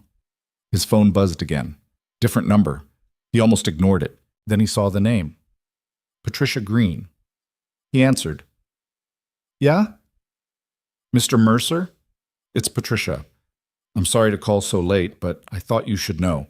I just got a very strange phone call. From who? Someone claiming to be a federal investigator. They asked about Vanessa's company, specifically about financial irregularities and offshore accounts. What did you tell them? Nothing. I hung up. But Mr. Mercer, the questions they asked, they were too specific. Someone fed them information. Victor. That's what I think. He's not just trying to force Vanessa out. He's trying to bury her. Caleb's jaw clenched. Does Vanessa know? Not yet. I wanted to check with you first. Tell her, tonight. And tell her to get a lawyer. Not a corporate attorney. A criminal defense attorney. Patricia went quiet. You think it's that serious? I think Victor's not playing games anymore. And if we don't stop him, Vanessa's not just going to lose her company. She's going to lose everything. Patricia exhaled shakily. What do we do? We hit back. Hard. At the board meeting tomorrow, you present everything we have. The nephew's employment records. The connection to Cascade Development. All of it. What if they don't listen? Make them listen, because if you don't, Vanessa's done. And you? Where will you be? Caleb looked at Emma. Fighting my own battle. He hung up, sat in the dark, thought about how everything had spiraled so fast. A week ago, he'd been nobody, just a guy fixing trucks and trying to keep his daughter fed. Now he was in the middle of a conspiracy that could destroy 2 lives. And tomorrow, one way or another, it would all come to a head. His phone buzzed one more time. Vanessa, thank you for everything. No matter what happens tomorrow, I'm glad you didn't walk away. Caleb stared at the message, thought about responding, couldn't find the words. So he just typed, "Get some sleep. Tomorrow's going to be hell." Her response came immediately. Already is. Caleb set the phone down, looked at Emma sleeping peacefully, and thought that if he had to choose between saving Vanessa's company and keeping his daughter, there was no choice at all. Emma came first, always. But maybe, just maybe, there was a way to do both. He pulled out his laptop, started searching. Employment records, business filings, anything that might connect Victor to the crimes he'd orchestrated. Hours passed. Caleb's eyes burned. His back ached. Then he found it. A property deed, filed 6 months ago. Land adjacent to the Hale estate, purchased by a shell company. And when Caleb dug deeper into the shell company's ownership structure, he found a name buried in the paperwork. Marcus Lang, Victor's nephew. The pieces clicked together. Victor wasn't just trying to take over Vanessa's company. He was positioning his nephew to profit from the development deal. They'd planned this for months, maybe longer. Caleb screenshot everything, sent it to Vanessa and Patricia. Then he leaned back, closed his eyes. Tomorrow they'd walk into their separate battles armed with the truth, and hope it was enough. Because if it wasn't, they were both finished. Morning came too fast. Caleb stood in the courthouse hallway at 8:45. Emma's hand in his, watching lawyers in expensive suits drift past like sharks. The building smelled like floor polish and old paper. Emma wore her best dress, the blue one with white flowers that she'd worn to her mother's funeral 3 years ago. It still fit, barely. Diane Fletcher appeared at the end of the hall, flanked by 2 associates. She wore a charcoal suit that probably cost more than Caleb's truck. When she saw them, her expression didn't change. Professional, cold. "Mr. Mercer." "Diane, I see you came alone. No attorney?" "Couldn't afford one. That's unfortunate. The judge won't look favorably on that." Emma squeezed Caleb's hand tighter. "We'll manage," Caleb said. Diane glanced at Emma. Her expression softened slightly. "Emma, honey, why don't you sit over there while the adults talk?" "She stays with me," Caleb said. "Mr. Mercer, she stays." Diane's jaw tightened. "Fine. But when we go into that courtroom, you're going to lose. You know that, right? Judge Morrison doesn't tolerate instability. And your recent behavior, working for a woman under federal investigation, bringing your daughter into dangerous situations, getting suspended from school, it all paints a very clear picture. Vanessa's not under federal investigation. Not yet, but the inquiry's been opened. It's only a matter of time." "Ace." Caleb felt something cold settle in his chest. "Victor put you up to this." "I don't know what you're talking about." "Yes, you do. He paid you to file this motion, to make sure I'd be here instead of helping Vanessa." Diane smiled thinly. "You're paranoid, Mr. Mercer, just like your employer." The courtroom doors opened. A bailiff appeared. "Lawson versus Mercer. Judge Morrison is ready." Diane turned. Her associates followed. Caleb looked down at Emma. "You okay, Bug?" "See." She shook her head. "Me neither. But we're going to walk in there and tell the truth. And whatever happens, we do it together, okay?" Emma nodded. They walked into the courtroom. It was smaller than Caleb expected. Wood paneling, a bench at the front, rows of seats that were mostly empty except for Margaret Lawson, Emma's grandmother, sitting in the front row wearing pearls and disappointment. Judge Morrison was a woman in her 60s with gray hair and reading glasses perched on her nose. She looked at the file in front of her, then at Caleb, then at Emma. "Mr. Mercer, Mrs. Fletcher, please approach." Caleb walked to the defendant's table. Diane took the plaintiff's side. Emma sat in the front row next to her grandmother, small and scared. Judge Morrison read through the file. "Mrs. Fletcher, you're filing for emergency temporary custody on behalf of your client, Margaret Lawson, the maternal grandmother. What's the basis for this emergency?" Diane stood. "Your Honor, Mr. Mercer has demonstrated a pattern of instability and neglect. In the past 2 weeks, he's taken employment with a woman currently under scrutiny for financial crimes. He's brought his daughter to that woman's residence overnight on multiple occasions. He's been involved in a vehicle pursuit that resulted in property damage. And most recently, his daughter was suspended from school for violent behavior, a direct result of the stress Mr. Mercer's choices have placed on her. Mr. Mercer, do you have representation? Caleb stood. No, Your Honor. Do you dispute these claims? Some of them. Which ones? Caleb took a breath. My daughter wasn't suspended for violent behavior. She was suspended for defending herself against a bully who was repeating things her mother heard from Mrs. Fletcher's office. Diane shot to her feet. Objection. That's speculation. Is it? Caleb pulled out his phone. Because I have a recording of you telling me you'd been spreading information about my employment to people in town. You wanted everyone to know I was unstable. Judge Morrison raised an eyebrow. Mrs. Fletcher? Diane's face went carefully blank. I may have mentioned Mr. Mercer's employment situation in casual conversation. That's hardly... You orchestrated a campaign to make me look incompetent, Caleb said. You worked with Victor Lang to time this hearing the same day as a critical board meeting, knowing I'd have to choose between my daughter and my job. Your Honor, this is absurd. Judge Morrison held up a hand. Mr. Mercer, do you have evidence of this alleged coordination? Caleb hesitated. He had Victor's recording from last night, but it was illegally obtained. Using it here could backfire. Not concrete evidence, Your Honor, but the timing speaks for itself. The timing is irrelevant, Diane said.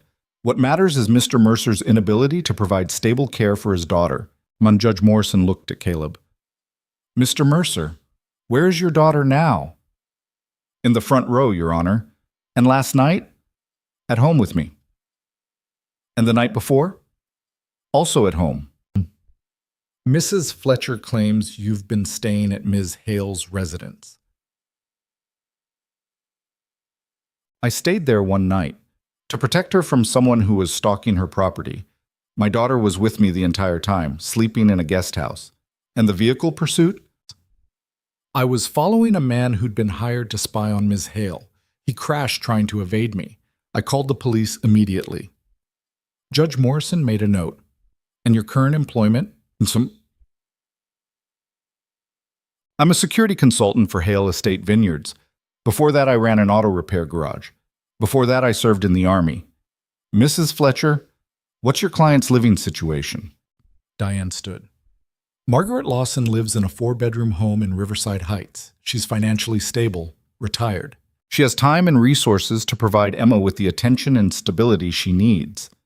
And Mr. Mercer's living situation? A 2-bedroom apartment. He works irregular hours. He's currently embroiled in a situation involving arson, corporate espionage, and possible federal crimes. Your Honor, I'm not embroiled in anything, Caleb said. I'm helping someone who's being sabotaged by taking your daughter into dangerous situations. By doing my job and making sure she's safe while I do it. Judge Morrison removed her glasses. Mr. Mercer, I'm concerned about the pattern here. Employment changes, involvement in criminal investigations, your daughter's suspension from school. Can you explain why I shouldn't grant temporary custody to Mrs. Lawson? Caleb's throat tightened. Because Emma belongs with me. That's not an answer. Yes, it is. She's my daughter. I've raised her alone for 3 years. I've kept her fed and clothed and loved. I've made mistakes. I've struggled, but I've never stopped fighting for her, and I'm not going to stop now. Judge Morrison studied him. Mrs. Fletcher, does your client seek permanent custody? At this time, we're only requesting temporary custody while Mr. Mercer stabilizes his situation. And if he doesn't stabilize, then we'll pursue permanent custody. Emma made a small sound from the front row. Caleb glanced back. She was crying silently, trying not to be noticed. Judge Morrison saw it too. Bailiff, please take Emma to the waiting room. Your Honor, Caleb started. She doesn't need to hear this, Mr. Mercer. The bailiff led Emma out. She looked back at Caleb once, terrified. Then she was gone. Judge Morrison folded her hands. Let's be clear about something. My job isn't to punish you, Mr. Mercer. It's to protect Emma. And right now, I'm not convinced you can provide the stability she needs. Your Honor, please. However, I'm also not convinced that removing her from the only parent she's known is in her best interest. So here's what's going to happen. I'm granting temporary custody to Mrs. Lawson for 30 days. Caleb's world tilted. During that time, you'll undergo a psychological evaluation. You'll provide proof of stable employment. You'll complete a parenting course. And you'll maintain supervised visitation with Emma twice a week. Supervised? Yes. If, at the end of 30 days, you've met all requirements and demonstrated stability, we'll revisit custody. If not, we'll proceed with a permanent arrangement. Diane smiled. Margaret Lawson nodded, satisfied. Caleb felt like he'd been punched. Your Honor, 30 days is more than generous given the circumstances. Use the time wisely, Mr. Mercer. Judge Morrison stood. We're adjourned. She left. The bailiff opened the doors. Caleb stood frozen. 30 days. A month. Emma living with her grandmother while he jumped through hoops to prove he wasn't failing. Diane approached. I'll send over the visitation schedule. And Mr. Mercer? This isn't personal. It's what's best for Emma. Go to hell. Excuse me? You heard me. You and Victor orchestrated this. You knew exactly what you were doing. Diane's expression hardened. I'm protecting a child from an unstable parent. If you have a problem with that, take it up with the judge. She left. Margaret approached, purse clutched in both hands. Caleb, I want you to know this isn't about punishing you. Isn't it? Emma deserves better than living in an apartment with a father who's never home. I'm home every night. Are you? Because from what I hear, you've been spending your nights with a woman who's about to be arrested for fraud. Caleb's hands curled into fists. Vanessa's not. Save it. I don't care about your employer. I care about Emma. And for the next month, she's coming home with me. She's going to hate you for this. Maybe. But she'll be safe. And that's what matters. Margaret walked toward the exit. Caleb stood there, shaking, until the bailiff brought Emma back. She ran to him. Caleb caught her. Dad, what happened? You're going to stay with Grandma for a little while. No. Just for a month, Bug. I don't want to. I know. But the judge said, I don't care what the judge said. Emma pulled back, face wet with tears. You promised you wouldn't let them take me. Emma, you promised. Caleb had no answer. Because she was right. He'd promised. And he'd failed. Margaret appeared in the doorway. Emma, honey, come on. We need to go. No. Emma, I want to stay with Dad. Margaret looked at Caleb. Don't make this harder than it has to be. Caleb knelt in front of Emma. Listen to me. This isn't forever. I'm going to fix this. And in 30 days, you're coming home. I promise. You already promised and you broke it. I know, but I'm not giving up, okay? I'm going to do everything the judge said. And I'm going to bring you home. Emma hugged him so tight it hurt. I love you. I love you too, Bug. Margaret took Emma's hand, led her away. Emma looked back once, then disappeared down the hallway. Caleb stood alone in the empty courtroom.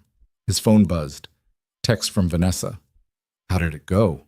He couldn't answer, couldn't type the words. Instead, he called. She picked up immediately. Caleb? I lost her.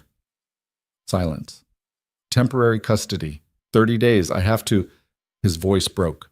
I have to prove I'm not failing. I'm so sorry. How's the board meeting? Patricia's presenting now. I don't know yet. Where are you? Outside the courthouse. I couldn't stay away. Caleb looked toward the exit. You should be at your company. My company can wait. Are you okay? No. Neither am I. Caleb walked out of the courtroom, found Vanessa standing in the parking lot, phone to her ear, looking as lost as he felt. They stared at each other. Then Vanessa crossed the distance and pulled him into a hug. Caleb held on. Let himself break for just a moment. Then he pulled back. We can't fall apart yet, he said. I know. We have to finish this. We have to stop Victor. Caleb, you just lost your daughter. You don't have to... Yes, I do.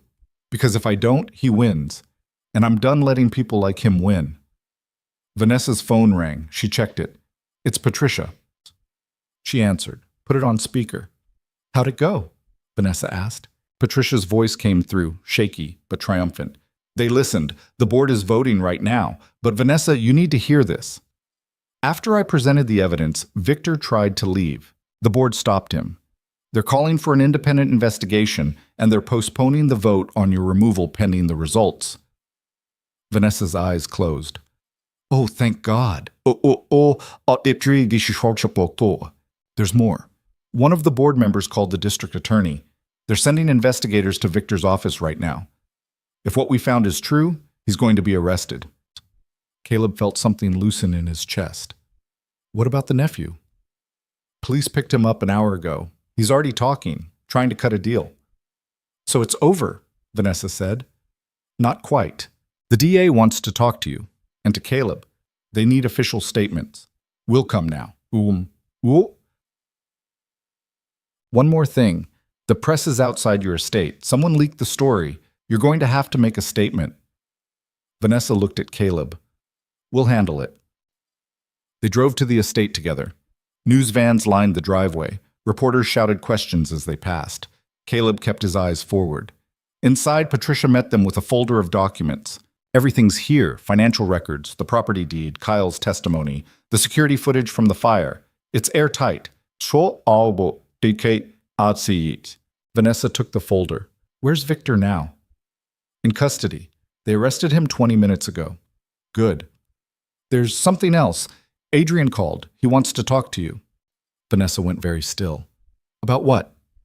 He didn't say, but he sounded scared. Caleb frowned. Why would Adrian be scared? Because Victor was using him too, Vanessa said quietly. Adrian thought he was helping me by feeding Victor information. He didn't realize Victor was setting us both up. You think Adrian knew about the fire? I think Adrian's an idiot who got manipulated, same as everyone else. Her phone rang. Unknown number. She answered. Yes? A voice Caleb didn't recognize came through. Male. Panicked. Vanessa, it's Adrian. I need to tell you something. About Victor. I already know about Victor. No, you don't. He wasn't just after your company. He was after you, personally. He's been building a case to have you declared mentally incompetent. He paid psychiatrists to submit reports about your instability. He was going to use them to have you institutionalized. Vanessa's face went white. How do you know this? She asked. Because he tried to recruit me. He said if I helped him, I'd get shares in the new company. I almost did it, Vanessa. I almost helped him destroy you. But I couldn't. Not after everything we went through. Why are you telling me now? Because the DA is asking questions, and I don't want to go down with Victor. I'm sorry. For all of it. I was angry and stupid, and I let him use me. Where are the psychiatrist reports? Victor has them, but I made copies. Insurance in case he turned on me. I'll send them to you. Do it now. Adrian hung up. 30 seconds later, Vanessa's email pinged. She opened the attachments. Her hand shook. He was going to have me committed, she said softly. Caleb read over her shoulder. Psychiatric evaluations claiming Vanessa exhibited paranoid delusions, unstable behavior, violent tendencies, all fabricated, all signed by doctors Victor had paid. This is attempted fraud, Caleb said. Worse, it's attempted kidnapping. He wanted me erased, not just removed from my company, erased from existence. Vanessa's legs gave out. Caleb caught her, helped her to a chair. It's over, he said. Victor's done. He's going to prison for this. Is it over? Really? Because I'm sitting here realizing how close I came to losing everything. My company, my freedom, my life. But you didn't, huh? Only because you refused to walk away. If you hadn't been here, she looked up at him. You saved me. We saved each other. Vanessa stood, wiped her eyes. What happens now? Now you talk to the DA. You give your statement. You reclaim your company. And you? I do whatever it takes to get Emma back. 30 days. 30 days. Vanessa's phone rang again. Her attorney. She answered, listened. Her expression shifted from exhausted to something else. Relief. Maybe. Or vindication. Okay, thank you. She hung up. The board just voted. Unanimous confidence. I'm staying on as CEO. Congratulations. Doesn't feel like a victory. Because it's not. Not yet. Not until the people who tried to destroy you are in prison. And Emma's home. Yeah. And that. They stood there in the office that had been the center of so much chaos. Outside, reporters still shouted questions. Inside, everything felt fragile. I don't know how to thank you, Vanessa said. Don't, we're not done yet. What's left? Caleb thought about the next 30 days, about supervised visitation and parenting classes, and proving to a judge that he wasn't the failure everyone thought he was. Everything, he said. 2 weeks passed. Caleb attended his court-mandated parenting classes, underwent the psychological evaluation, maintained his twice-weekly supervised visits with Emma in a sterile room with a social worker taking notes. Emma was quiet during the visits, angry. She didn't understand why she couldn't come home. Caleb didn't have a good explanation, so he just showed up, brought her favorite books, helped with homework, tried to be present even though every visit felt like pulling glass from a wound. Vanessa's case against Victor moved faster. The DA filed charges: arson, fraud, conspiracy, attempted illegal detention. The list kept growing. Marcus Lang cut a deal and testified against his uncle. Adrian did the same. One by one, the people Victor had manipulated turned on him. Caleb testified about the stalking, the fire, the threats. Vanessa testified about the conspiracy to remove her from her company. And through it all, Victor sat in his expensive suit, stone-faced, refusing to admit he'd done anything wrong. 3 weeks in, the trial concluded. The jury deliberated for 4 hours, guilty on all counts. Caleb watched from the gallery as Victor was led away in handcuffs. The man who'd tried to destroy everything didn't look powerful anymore, just old and scared. Vanessa sat next to Caleb, holding his hand. It's really over, she said. Yeah. What about Emma? Hearings in 1 week. The social worker's final report came back positive. My psych eval was clean. I've completed all the requirements. So you'll get her back? The lawyer thinks so, but nothing's guaranteed. Look, Vanessa squeezed his hand. You're going to win. How do you know? Because you don't give up, ever. It's annoying and stubborn and exactly what Emma needs. Caleb almost smiled. The final custody hearing came on a Thursday. Same courtroom, same judge, different outcome. Judge Morrison reviewed the reports, looked at Caleb, looked at Margaret Lawson. Mr. Mercer has completed all court-mandated requirements. His employment is stable. His housing is appropriate. And the social worker's report indicates Emma is suffering emotional distress from the separation. Judge Morrison turned to Margaret. Mrs. Lawson, do you still seek custody? Margaret hesitated. I want what's best for Emma. That's not what I asked. No, Your Honor, I don't seek custody. Then I'm restoring full custody to Mr. Mercer, effective immediately. Caleb felt something break open in his chest. Mr. Mercer, don't make me regret this decision. I won't, Your Honor. See that you don't. We're adjourned. Emma was waiting outside with the social worker. When she saw Caleb, she ran. He caught her, lifted her, held her so tight he thought they might both break. You're coming home, Bug. Really? Really? Emma buried her face in his shoulder and cried. Caleb did too. Margaret approached. Take care of her. I will. Yeah. I'm sorry for all of this. Caleb nodded. He didn't trust himself to speak. Margaret left. Caleb carried Emma to the truck, buckled her in, drove home. At the apartment, Emma ran inside like she'd been gone for years instead of weeks. She checked her room, her toys, everything familiar. It's all still here, she said, relieved. Of course it is. This is home. I missed it. Me too. His phone rang. Vanessa. Did you get her? Yeah. I'm so glad. Like it all, poor. Me too. Thank you for everything. You helped me first. Then we're even. Not even close. Vanessa paused. What happens now? With us? Caleb looked at Emma unpacking her backpack in her room, thought about the past month and everything they'd survived. I don't know, Issa, he said honestly. That's fair. But Vanessa, yeah? I'm not walking away, not from you, not from this. Good, because I'm going to need help rebuilding what Victor destroyed. I'm pretty good at rebuilding. I know, that's why I'm asking. Caleb smiled. I'll see you Monday. Monday. He hung up. Emma appeared in the doorway. Was that Miss Vanessa? Yeah. Is she okay? She is now. Good. I like her. Me too, Bug. Are you going to keep working for her? Caleb thought about it.